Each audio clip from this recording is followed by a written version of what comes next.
Sois béni le Seigneur, soyez richement bénis dans le nom puissant de Jésus-Christ de Nazareth, vraiment qui vous comble de sa paix, de sa joie, surtout en ce temps de la fin, où beaucoup d'enfants de Dieu manquent de paix, de joie, parce qu'il y a beaucoup de phénomènes qui sont autour d'eux, et ces phénomènes sont très souvent inquiétants, je dirais, et souvent ça vient toucher vraiment les âmes sensibles. Vraiment, qui vous donne la force de persévérer dans la prière, dans les bonnes œuvres, et aussi de garder votre cœur dans la pureté, sachant que notre Dieu revient bientôt. Cherchez une église sans tache ni rien, donc c'est important que chacun d'entre nous se souvienne qu'il doit garder son cœur pur s'il veut voir le Seigneur un jour. Parce que notre Dieu vient chercher une église pure, donc c'est important de se préparer, de veiller sur nos cœurs afin d'être prêt pour son retour. Aujourd'hui, nous sommes le 13 mars 2019 et je viens apporter un message pour les sœurs en Christ, donc pour mes sœurs en Christ, surtout celles qui sont mariées. Oui, c'est un message qui est vraiment sur mon cœur depuis quelques semaines, je dirais. Et le Seigneur me donne cette grâce aujourd'hui de l'apporter. J'en suis très ravie. Je suis moi mariée depuis 12 années. Je vais, dans ce message, donner une partie de mon témoignage en tant que femme mariée. Et vous dire aussi ce que j'ai appris avec le Seigneur durant toutes ces années. J'ai compris déjà euh, petit temps que le mariage est une école que le Seigneur utilise vraiment pour polir l'homme et la femme et que c'est une école vraiment dans laquelle le Seigneur a de grandes attentes parce que les standards sont élevés dans le sens où le mariage dans ce monde, enfin, le mariage naturel est vraiment comparé au mariage entre Christ et son épouse. Donc notre Dieu a vraiment de grandes attentes envers ceux qui sont mariés. C'est vrai que tout le monde veut se marier, tout le monde porte une robe blanche ou bien un costume, faire la fête, inviter des personnes. Donc on comprend que le mariage, c'est bien plus que cela. Le mariage, c'est pas seulement entre l'homme, la femme et Jésus-Christ qui est le roc de ce couple. Et le mariage se bâtit. Et pour bâtir un mariage, ça prend vraiment deux personnes qui veulent avancer ensemble, deux personnes qui aiment le Seigneur et qui désirent évidemment que Christ soit le centre de leur couple. Et pour cela, il va falloir accepter, mourir à soi, afin de laisser Dieu vraiment prendre toute la place pour enseigner, façonner, corriger, instruire dans le but de former un couple solide pour sa gloire. Donc voilà, je vais dans le texte directement qui se trouve dans 1 Pierre 3, des versets 1 à 7. Donc ça dit ceci, femmes, soyez de même soumises à vos maris, afin que si quelques-uns n'obéissent point à la parole, ils soient gagnés sans parole pour la conduite de leurs femmes, envers votre manière de vivre chaste et réservée. Et non cette parure extérieure qui consiste dans les cheveux tressés, les ornements d'or ou les habits qu'on revêt, mais la parure intérieure est cachée dans le cœur de la pureté incorruptible d'un esprit doux et paisible qui est d'un grand prix devant Dieu. Ainsi se paraît autrefois les saintes femmes qui espéraient en Dieu soumises à leur mari, comme Sarah qui obéissait à Abraham et l'appelait son Seigneur. C'est d'elle que vous êtes devenues les filles en faisant ce qui est bien, sans vous laisser troubler par aucune crainte. Parole du Seigneur. Dans ce texte de 1 Pierre 3, notre Dieu exhorte les femmes mariées, à être soumises à leur mari, et afin que si quelques-uns n'obéissent pas à la parole de Dieu, évidemment, ils soient gagnés sans parole pour la conduite de leur femme. C'est verset 1. Comme je l'ai dit tout à l'heure, moi, je suis mariée depuis 12 années et plus. Et au début de mon mariage, j'avais vraiment cette tendance à parler beaucoup. Comme toutes les femmes elles aiment bien parler. Elles sont de nature très bavardes, les femmes, hein, dans le commérage, dans la méditation, dans plein de choses. Elles aiment beaucoup parler. La femme a du mal à se taire lorsqu'elle veut exprimer ce qu'elle ressent ou bien ce qui la dérange. Les femmes, de manière générale, elles sont, dès que ça va pas, on déverse tout. Et au début de mon mariage, j'étais comme ça, évidemment. Je venais une famille juste où ma mère bavardait tout le temps lorsqu'elle n'était pas contente de mon père. Donc, moi aussi, lorsque j'étais contrariée, ou je n'étais pas d'accord avec quelque chose, évidemment, je parlais, je n'arrêtais pas, je parlais, je reparlais de la chose sans arrêt. Dans mon mari était un homme plutôt très calme, hein, très, très discret dans sa bulle. Et évidemment, il avait du mal avec ça au début, mais mon Dieu, elle part tout le temps, il n'arrête pas. Même quand la chose est passée, je reviens dessus, je repars, je repars. Voilà, avec euh, le Seigneur, évidemment, il a fallu que je comprenne assez rapidement qu'en continuant ainsi, j'allais vraiment détruire mon couple. Parce que Dieu ne m'a pas demandé de parler, il m'a demandé de prier. Et je m'a dit ça. Et évidemment, je lisais un pied 3 depuis des années, même avant de me marier, hein, je lisais un pied 3 tout le temps. Vous savez, on lit, on médite, on a compris. Mais lorsqu'il s'agit de mettre en pratique la parole, bon là, subitement, on se sent comme, Seigneur, ça allait être plus difficile que ce que je croyais, Seigneur. Donc un jour, je parlais avec ma marraine au téléphone et je lui expliquais ce qui est dans mon couple et tout. C'était comme j'étais après 3 ans après mon mariage par là. Et puis, elle m'a dit, Evelyne, si tu veux, si tu veux rester dans ton couple, c'est important que tu apprennes à te taire. Ça comprendre, ma chérie, que ce que tu vois à la télévision, hein, les films à l'eau de rose, les mariages hollywoodiens, c'est pas ça le mariage. C'est le cœur de Dieu. Mais c'est le cœur de c'est un mariage que tu dois bâtir avec ton mari. Il faut bâtir. Tu dois prier beaucoup, même plus qu'avant avant ton mariage. Si lorsque tu étais fiancé, tu priais 1 heure par jour, maintenant que tu es marié, tu dois prier 2, 3 heures par jour pour ton mari. Je dis comme quoi, c'est comme quoi. Elle me dit, mais oui, c'est ça. Parce que ton mari se bâtit dans la prière, non dans les paroles. C'est vrai que les femmes, elles ont tendance à parler lorsqu'elles ne, quelque chose ne va pas, lorsqu'elles se sentent pas bien, elles veulent tout déverser. Mais tu dois apprendre que tu dois apprendre à te taire et à prier. Évidemment, après des sorties, c'était entré, waouh Seigneur, tu vas me taire. Mais Evelyne se taire, c'était trop compliqué. Ah non, non, non. Quand quelque chose me dérange, il faut que j'en parle. Il faut que je dise ce que j'ai vu, ce que j'aime pas. Ici, dès que ça change. Donc, c'est comme ça que j'ai continué avec mon mari. Je fais des efforts, croyez-moi, pour pouvoir changer. Priez, Seigneur, aide-moi. Mais à chaque fois quand Dieu me testait, parce que j'étais en désaccord avec mon mari, je tombais toujours dans le péché. Je me mettais à parler, je n'arrêtais pas. Et le Seigneur voyait bien que je n'arrivais pas à maîtriser ma bouche. Et il m'a donné Jacques, j'ai lu Jacques, pas de mauvaises paroles. J'ai lu tout cela dans Colossiens 3, mais malheureusement, à chaque fois que je détestais le Seigneur, je tombais toujours. Donc j'ai continué comme ça le mariage. Et puis après, je demandais pardon à mon mari, je suis désolée d'avoir dit ceci, d'avoir dit cela. Et puis un jour, j'ai lu dans Proverbe, celui qui parle trop ne manque pas de péché. Le Seigneur dit justement, tu pêches tout le temps parce que tu parles beaucoup, Evelyne. Si tu veux te taire, ça te ferait du bien. Je dis, c'est vrai, Seigneur. Maintenant, comment résister à la tentation d'ouvrir ma bouche lorsque je suis contrariée, lorsque je veux attaquer quelque chose? Le Seigneur dit que tu vas apprendre, tu dois prier que le Saint-Esprit t'aide. Tu dois apprendre à fermer ta bouche et d'ouvrir lorsque le Saint-Esprit te demande de l'ouvrir, Evelyne. Et puis, pardon, il m'a dit, vous savez ce que je demande aux femmes d'être soumises à vos maris? Je ne vais pas dire par là que les maris doivent écraser leurs épouses et commander leur vie ou faire la dictature, aucunement. C'est juste que vous êtes ensemble, un couple, mais chacun a son rôle. Mais vous prenez vos décisions ensemble, vous dirigez votre maison ensemble. C'est juste ça, c'est une question de position spirituelle, le chef de la femme. Et toi, tu es vraiment l'épouse dans la maison. Donc, c'est ça. Donc, je sais que ce message aussi, ce verset mal compris par beaucoup de frères. C'est aussi mal vécu dans beaucoup de couples, je le sais, parce que j'ai eu des copines qui étaient confrontées à la même chose que moi. Et très souvent, on a tendance à se révolter contre nos maris, comme, mais non, tu te prends pour qui, tu veux gouverner qui, tu veux commander qui, je suis la fille de tel, et puis, etc.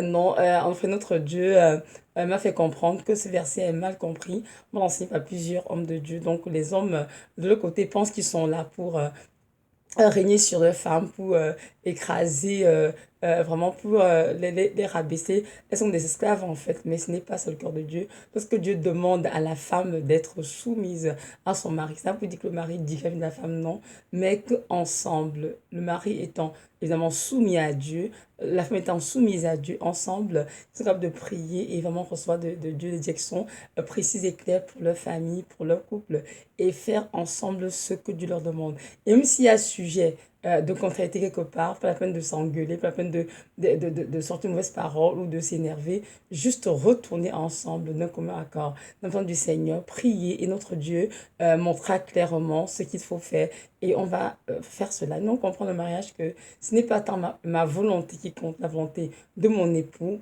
non, c'est moi la volonté de Dieu qui compte dans chaque couple. En tout cas, ce sont les couples qui, évidemment, sont soumis à Christ, qui ont pour rocher Jésus de Nazareth. Donc, ces couples qui ont été unis, le Seigneur doivent comprendre que le rocher, c'est Christ. Dans le mariage, on ne fait pas la famille, c'est de l'homme, mais la volonté de Dieu qui est le Père de tous les deux. Et ça, c'est important vraiment que je mentionne cela parce que très souvent, les querelles, les disputes naissent du fait que chacun veut qu'on fasse sa volonté. Et là, très souvent, parfois, on laisse Dieu de côté et on se met à se tirailler, à créer vraiment comment dire, une atmosphère dans une maison vraiment remplie d'amertume pour rien, alors que notre Dieu aimerait juste qu'on se calme et qu'on commence à demander, Seigneur, par rapport à tel sujet, qu'est-ce que tu veux que nous fassions? Car c'est ta volonté qui compte pour nous et non la nôtre. Donc voilà, je viens mon témoignage. Donc pendant plusieurs années, je parlais beaucoup. Je parlais évidemment, je péchais. Après, je m'en suis retournée, mon mari, puis dit, oh, je suis désolée d'avoir dit telle parole. Oh, je regrette, pardonne-moi. Donc, ceci qui a duré pendant plusieurs années. Et il n'y a pas longtemps, vraiment, que j'ai commencé la victoire dessus, je dirais en 2018, le Seigneur m'a demandé, Evelyne, est-ce que tu peux te taire? J'ai dit, ok, si je me tais, mais en tout cas, il faut dès que tu fasses quelque chose. Il me dit, justement, dès que je veux que tu es dans ma présence. Lorsque quelque chose va avec ton mari, lorsque vous avez quelque chose qui vous contrarie, au lieu de passer ton temps à parler des heures, à dire combien tu n'es pas contente, combien tu es énervé, pourquoi pas venir dans ma présence plutôt et me dire, Seigneur, voilà ce qui me contrarie, voilà ce qui m'énerve, voilà ça avec quoi je ne suis pas d'accord. Parce qu'en priant ainsi, je vais toucher que ton mari. Et même si toi, tu te trompes, je vais juste vous redresser tous les deux et vous mettre sur la même longueur d'onde. Si tu me vois avec un problème et qu'en effet, je trouve que ce qu'il est en train de faire n'est pas correct, je vais lui parler, je vais incliner son cœur en ta faveur. Sinon, ce que tu me dis aussi n'est pas ce que j'attends de vous, mais que tu es dans l'erreur. Je vais te corriger, mon enfant, et te dire non, en effet, écoute ton mari, mais c'est ce que vous voulez te dire parce que je fais pour vous. Je vous dis, voilà ma volonté pour vous. Donc, faites ce que je vous demande. Tu as besoin de te fâcher, de crier après lui, de parler avec un ton irrespectueux, d'être impoli et puis de lancer n'importe quelle parole de ta bouche parce que tu veux manifester, exprimer combien tu es mécontente. Tu as besoin de tout cela. Parce que quand tu fais cela, tu ouvres beaucoup de portes en fait aux démons. Que tu sois bien clair dessus.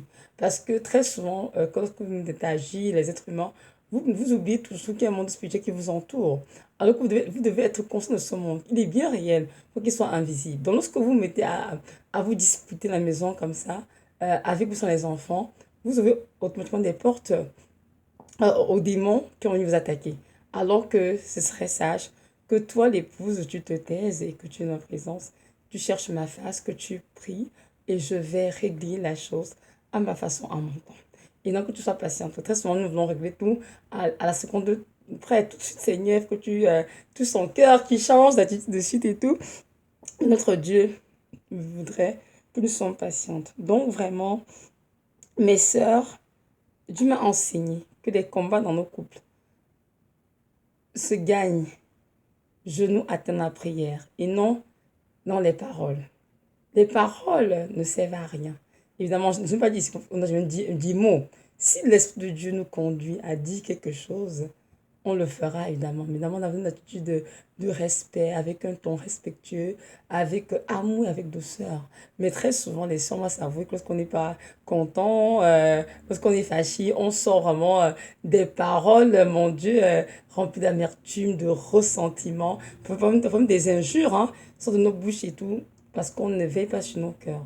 Nous ne serons pas dans, lorsqu'on parle ainsi, nous sommes d'accord que le Saint-Esprit n'est plus honoré. Au contraire, le déshonneur est là, la tristesse est là, le manque de respect est là et tout le monde est vraiment attristé. Donc, ceci m'a fait comprendre. Tu dois comprendre, t'es venu que les combats se gagnent dans la prière et dans la force de parole. Si souvent tu peux fermer ta bouche et choisir l'une de ma présence plutôt, pleurer devant moi, me dire ce qui ne va pas, implorer ma grâce, j'agirai beaucoup mieux. Mais comme toi, tu veux essayer de régler des choses par dans ton couple par toi-même, en faisant ce qui te plaît, ce qui te tente, ben, depuis que tu le fais, ça ne change rien. Au contraire, tu n'as que des échecs. Donc, est-ce que tu vas enfin comprendre que c'est moi, Jésus de Nazareth, qui a la capacité de changer un cœur, d'incliner un cœur en ta faveur ou pas? Alors pourquoi continues-tu donc de parler et de parler et de te fâcher et de dire ce qui ne va pas? Et j'ai dit, Seigneur, c'est tellement vrai, Seigneur. J'ai dit, Seigneur, je t'en prie, aide-moi, Yahweh, c'est plus fort que moi. Avec le temps, le Seigneur, il m'a taillé, il m'a façonné, il m'a fait comprendre que tes paroles ne changeront rien. La situation, au contraire, elles peuvent l'aggraver. Mais moi, ton Dieu, j'ai la capacité de changer le désert en étant d'eau vive. J'ai la capacité d'appeler les sentiments. Toi, tu n'as pas Evelyne. Alors, au lieu de passer ton temps à crier dans ton mari, à parler, à dire combien de fois tu n'es pas content de ci ou de ça, de ce que tu n'es pas d'accord, viens dans ma présence. Prie et je vais intervenir. C'est sûr qu'en tant que femme, tu as le droit d'exprimer à ton mari comme je disais tout à l'heure, calmement, avec douceur, avec amour, ce que tu vois, ce que tu ressens, ce que tu vois d'accord. Mais tu n'es pas obligé de t'emporter, de te mettre en colère, d'être amer, de crier, d'être irrespectueuse. Tu as besoin de cela. Donc, mes sœurs, je te vous dis, et je vois ceux qui sont mariés, que les combats se gagnent dans la prière. Dans le pays d'aujourd'hui, je vous exhorte toutes, du moins pour celles qui n'ont pas pris la victoire, de continuer, vraiment de commencer, je dirais plutôt, à vous taire et à choisir d'aller prier et de ne faire que ce que Dieu vous dira de faire. Notre Dieu est un Dieu puissant. C'est la parole là. Il est le conseiller par excellence. Amen. Donc, on va auprès de Dieu chercher des conseils. Il nous donne des conseils qui sont appropriés pour ce qu'on vit. Il nous donne des conseils qui sont justes et équitables. Et lorsqu'on les écoute, évidemment, on a la victoire. Mais si on veut marcher dans notre propre chair, ou écouter les conseils de nos familles, des amis, des sœurs, etc., qui sont de Dieu, évidemment, ces choses peuvent ruiner nos couples, détruire nos vies pour rien. Mais en allant voir le Seigneur de Nazareth, qui est notre conseiller par excellence, il ne se trompe jamais. Il donnera la bonne chose à faire. Et si on le met en pratique, et assurément, on aura la victoire dans ce que nous traversons. Donc, c'est ça. Donc, ici, comme dans 1 Pierre 3, 1, Dieu nous donne, Dieu dit donc, sinon des maris, et une raison qui n'obéissent pas à la parole du Seigneur, on dit qu'ils soient gagnés, comment? Sans parole pour la conduite de leur femme. Amen. Donc, ce n'est pas nos paroles qui vont les sauver si nous obéissons à la parole du Seigneur, mais c'est notre conduite. Amen, qui va sauver nos maris. Et c'est quoi la conduite et tout? On dit qu'ils doivent voir notre manière de vivre chaste et réservée. C'est quoi vivre chaste et réservé? Verset 3, ça dit ceci. Et non cette parure extérieure qui consiste dans les cheveux tressés, les ornements d'or ou les habits qu'on revêt. Mais la parure intérieure est cachée dans le cœur, la pureté incorruptible d'un esprit doux et paisible qui est d'un grand prix devant Dieu.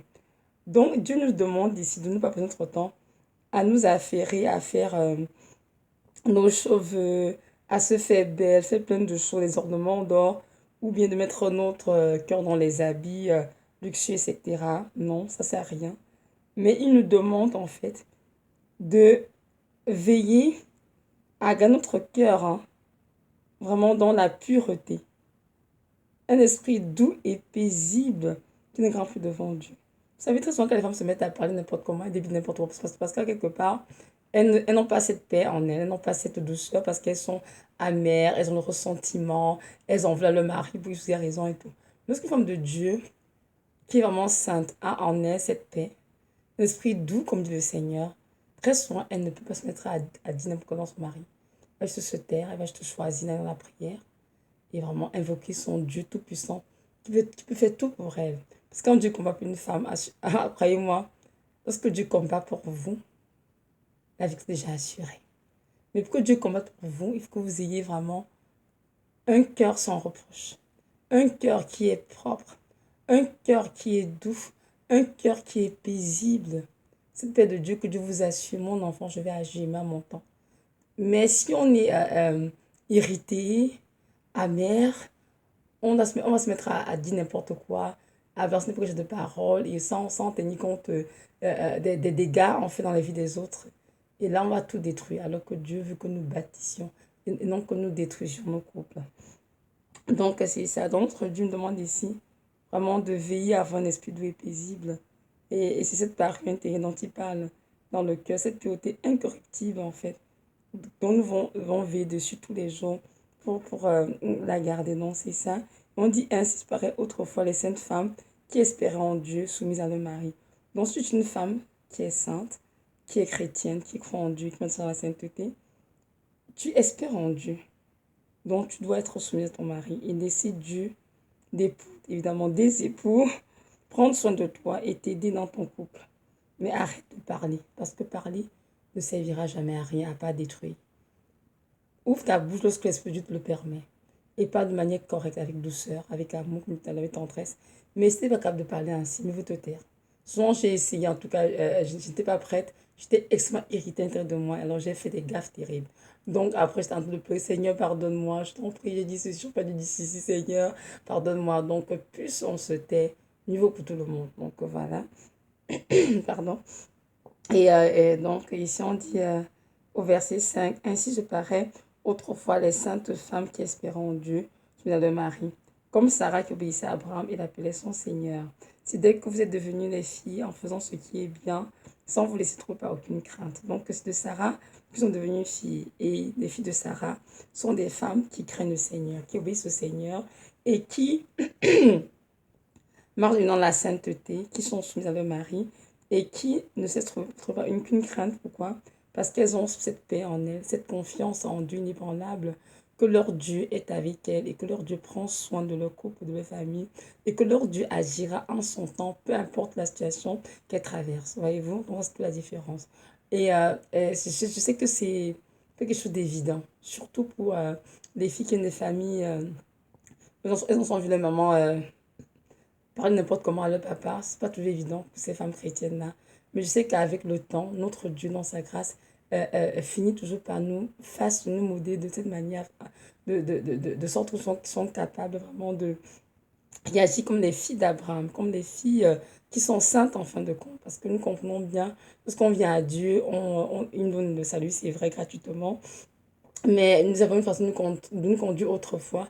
Et maintenant, c'est au tour du Seigneur de nous modeler, de nous changer notre façon de parler, de nous vêtir, de nous comporter, même de réfléchir. Oui, la raison pour laquelle on parle du renouvellement d'intelligence dans Romains 12, hein. Donc, nous comprenons bien que notre Dieu est là pour notre intelligence, pour notre pensée, afin de marcher d'une manière digne de lui, une manière qui lui était agréable. Et pour cela, nous devons être tout le temps soumis à sa parole. Si nous voulons que Dieu nous change, mes sœurs, c'est important que nous soyons soumis à sa parole. C'est important que nous comprenions que notre Dieu est notre Père par excellence, notre époux aussi, hein, parce qu'il est le premier époux avant l'époux dans le monde physique, c'est d'abord Jésus qui est notre époux. Et c'est important vraiment de nous accrocher à lui, de nous laisser vraiment nous nettoyer, nous façonner, nous accorder vraiment cette grâce de l'aimer, de le connaître et qu'il être connu et de vraiment marcher en conformité avec sa parole. Parce que c'est sa parole qui va nous sauver. C'est pas nos paroles à nous, tout ce qu'on débite de méchant, de mauvais qui va sauver le mariage, me sauver le mari. Mais c'est vraiment la parole de Christ qui va sauver le mari. Donc c'est important de se rappeler tout cela et de comprendre qu'il n'y a que Dieu qui change des cœurs. Nous, en tant qu'être humain, on ne peut rien faire. Parce qu'ils vont faire, nous, à notre tour, qui nous demande, nous devons prier instamment avec ferveur. Et notre Dieu agira en son temps. La parole, hein, la prière du juste a une grande efficacité. Donc, une femme qui, dans son couple, même si c'est extrêmement difficile, mais qui choisit de se mettre au pied de Christ, de Jésus, de prier avec ferveur, nous savons tous que cette prière portera du fondement spirituel. Ça peut prendre des mois, des semaines, des années, mais cette prière ne tombera certainement pas à terre, mais cette prière aidera un jour au salut de cette personne pour laquelle on prie. Donc, si on parle de juste ici, évidemment, une femme qui est juste, une femme qui garde son cœur dans la pureté, qui fuit tout ce qui est souillé en fin de compte. Mais si pendant nos vies, on parle n'importe comment à nos maris, on dit n'importe quoi aux sœurs, ou bien aux frères en Christ sur nos maris. Évidemment, comme nous sommes en train d'ouvrir les portes et nous sommes loin d'être juste à ce moment-là. Il faut donc se repentir. Je vais lire un des textes dans Colossiens 3, que nous voyons bien vraiment que c'est important de mourir à la chair. Donc, pardon, ça dit ceci, Colossiens 3, verset 5, je dirais jusqu'à jusqu'à 13. Bon, ça dit ceci, fait donc mourir les membres qui sont sur la terre, l'impudicité, l'impureté, les passions, les mauvais désirs et la cupidité qui est une idolâtrie, pardon. C'est à cause de ces choses que la colère de Dieu vient sur les fils de la rébellion, parmi lesquels vous marchiez autrefois, lorsque vous viviez dans ces péchés. Mais maintenant, renoncez à, à toutes ces choses, à la colère, à l'animosité, à la méchanceté, à la calomnie, aux paroles déshonnêtes qui pourraient sortir de votre bouche. Amen. Aussi, Dieu nous invite déjà au verset 8 que nous devons renoncer à toutes les choses qui sont mauvaises, la colère, à l'animosité, la méchanceté, la calomnie, paroles déshonnêtes qui font notre bouche. On voit très bien que ce que les femmes, elles sont mécontentes souvent, elles se mettent en colère, elles commencent à dire des paroles terribles qu'elles n'auraient pas dû dire. Parfois, elles se mettent à aller même de maison en maison parler de leur mari, à un tel, pour faire comprendre combien de fois elles sont chagrinées. Donc, on pense ces choses attrises de Seigneur. Il dit ici que nous marchons autrefois. de telle manière. Mais aujourd'hui que nous connaissons, il s'attend à ce que nous marchions d'une certaine manière, une manière différente, qui soit conformément à sa parole. Verset 9 dit ceci, ne mentez pas les uns aux autres, vous étant dépouillés du vieil homme et de ses œuvres. Donc lorsque un enfant de Dieu, une femme de Dieu, s'était dépouillé du vieil homme, de ses œuvres, il doit vraiment maintenant revêtir l'homme nouveau afin de marcher sans la parole de Dieu. Donc, verset 10 ici. Et ayant revêtu l'homme nouveau qui se renouvelle dans la connaissance, dans l'image de celui qui l'a créé. Amen. Donc, nous devons nous revêtir de l'homme nouveau qui est en nous, c'est-à-dire cet homme qui porte les fruits d'esprit et ce côté de la chair afin de marcher de manière digne du Seigneur. Et ce, dans notre mariage, c'est très important. Verset 11, ça dit ceci. Il n'y a ici ni grec, ni juif, ni circoncis, ni incirconcis, ni barbare, ni chite, euh, ni esclave, ni libre, mais Christ est tout et en tous. Ainsi donc, comme des élus de Dieu, saints et bien-aimés, revêtez-vous d'entrailles de miséricorde, de bonté, d'humilité, de douceur, de patience. Supportez-vous les uns les autres, et sinon à sujet de ce peine de l'autre, pardonnez-vous réciproquement, comme Christ vous a pardonné. Amen. Donc nous voyons bien ici que notre Dieu nous demande vraiment de renoncer au vieil homme, de marcher comme des de Dieu qui sont saints, de nous revêtir, dit vraiment, de revêtir nos entrailles, pardon, de miséricorde, de bonté, d'humilité, de douceur une fois de plus et de patience, de nous supporter les uns les autres et que si le sujet se plaint de l'autre, nous pardonner réciproquement comme qu'il nous a pardonné. Amen. Nous voyons bien que notre Dieu nous demande ici d'être patient, d'aller en venant dans le mariage. Hein. C'est un texte pour tout chrétien, mais non, mais ça s'applique aussi d'être humble. Amen. Et de nous dire de douceur. Et même s'il y a un sujet, et s'il y a des plans dans le mariage, il faut juste se pardonner réciproquement, Christ nous a pardonné. Amen. Nous comprenons bien que dans le mariage, on a besoin d'être amer, d'être en colère, d'être dans le ressentiment pour bâtir notre mariage. Nous pourrions une situation dans notre mariage qui nous contrarie. On a juste besoin de nous revêtir d'humilité, de douceur, de patience, de bonté et vraiment d'amour, hein, de aller après le Seigneur pour invoquer ce Dieu qui peut nous aider, qui peut nous aider à bâtir notre mariage de façon correcte et de faire ce qui est bien à ses yeux. Parce que parfois, nous voulons euh, nous vengeons nous-mêmes, nous vont poser des actes pour nous venger de nos maris, pour nous comprendre que ce qu'ils ont fait n'était pas correct. Mais comprenons bien que la justice de l'homme, la colère de l'homme, pardon, ne peut pas accomplir la justice de Dieu. Donc, en faisant ces choses, on continue d'amasser nos têtes, péché sur péché. Mais en laissant le Saint-Esprit pour le contrat expiation et que nous nous choisissons de demeurer dans la paix, dans la douceur, dans l'humilité, dans la bonté, au pied de Jésus de Nazareth et en priant, notre Dieu agira certainement, mais en son temps, et ceci me de son nom. Comprenons bien que tous les tests dans nos mariages sont permis pour le Seigneur, dans le but de travailler nos cœurs à tous les deux. Il n'y a rien qui est dans nos mariages sans que Dieu l'ait permis. Et notre Dieu est un Dieu fidèle, un Père qui est constant, qui a compassion de chacun d'entre nous. Et son but, lorsqu'il met deux personnes ensemble dans le mariage, c'est pour que les deux se sanctifient, que les deux se rappellent de son cœur et seulement des enfants parfaits à l'image de Dieu. Et évidemment, pour finir la vie au ciel, telle est vraiment la foi de Dieu. Mais si dans un mariage avec des intentions charnelles, parce qu'on veut juste s'amuser, avoir des enfants, avoir une vie, je sais pas, de luxe, ou bien avoir une vie comme du monde et tout, c'est sûr qu'on va échouer lamentablement. Mais si on entre le mariage avec une intention parfaite qui vient de Dieu, comme quoi nous sommes là ensemble pour nous édifier, pour nous polir et pour nous sanctifier un jour entre aussi avec nos enfants. Assurément, Jésus-Christ doit être le rocher, la base de ce couple, afin que les fruits de l'esprit ils soient développés, soient exprimés, soient vécus de manière tangible tous les jours dans le nom de Jésus. Et pour cela, ça prend, mes sœurs, de mourir à nous-mêmes. Parce que souvent, on ne veut pas mourir à nous, on ne veut pas, comment dirais-je, laisser tomber le vieil homme. On veut constamment marcher comme autrefois. Comment je dans le passé, on ne cause pas Christ, mais non. On ne peut pas bâtir ainsi. On ne peut pas bâtir comme ça. C'est important de laisser tomber vraiment notre ego, notre fierté, tout ce que nous sommes, de nous humilier sous la puissance de main de Dieu et il nous élèvera au temps convenable, comme dit la parole. Donc voilà, c'est ça la vidéo, juste nous exhorter toutes vraiment à arrêter de parler à toi à travers, de ne parler que si le Saint-Esprit nous dit de le faire